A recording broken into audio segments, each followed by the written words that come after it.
against the fake news media or press. Ils savent même pas parler français, mais on demande aux enfants d'écrire de droite à gauche comme en arabe.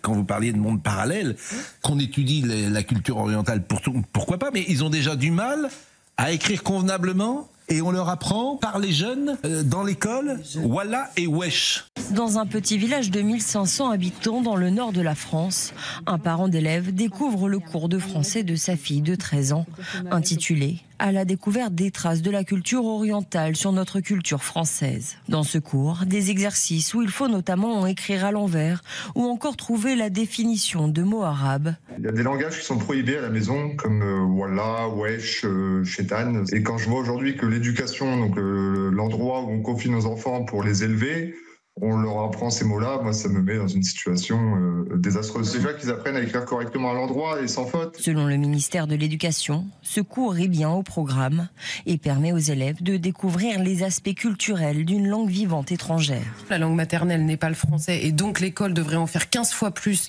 sur le français pour que l'égalité des chances, qui n'ont que ça à la bouche, soit réelle pour tous les enfants. Quand le français n'est pas la langue maternelle, on a besoin de plus travailler en français. Ça, le jour où le ministre de l'Éducation nationale comprendra ça, peut-être qu'on avancera.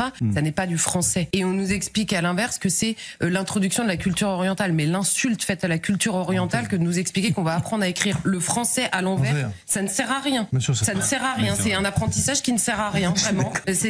Personne ne fait ça. Personne n'écrit le français à l'envers. Ça n'existe pas. Et par ailleurs, miskin et wesh. La culture orientale. La culture orientale, c'est sérieux. C'est vraiment un truc magnifique, la culture orientale. Bonjour et bienvenue, frère.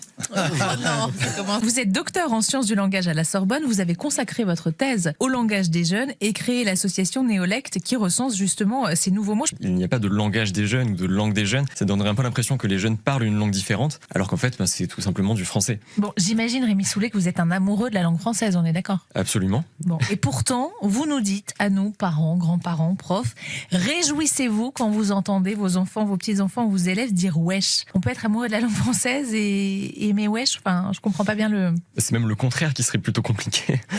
Wesh, c'est du français. Absolument. Et quand mon fils de 9 ans dit wesh, surtout, faut pas que je l'engueule.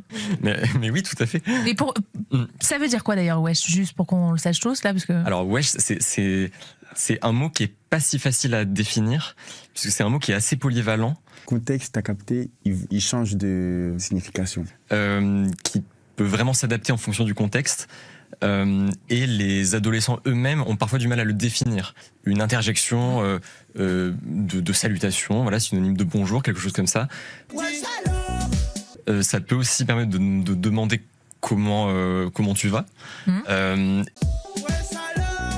Et ça peut aussi être une exclamation de surprise ou d'interrogation pour appuyer une réaction. Enfin, c'est assez polyvalent. Entire ecosystems are collapsing. Please, respect the instructions. No. I called the fake news the enemy of the people, and they are. Only against the fake news media or press. Ils étaient tous en vacances. How dare you!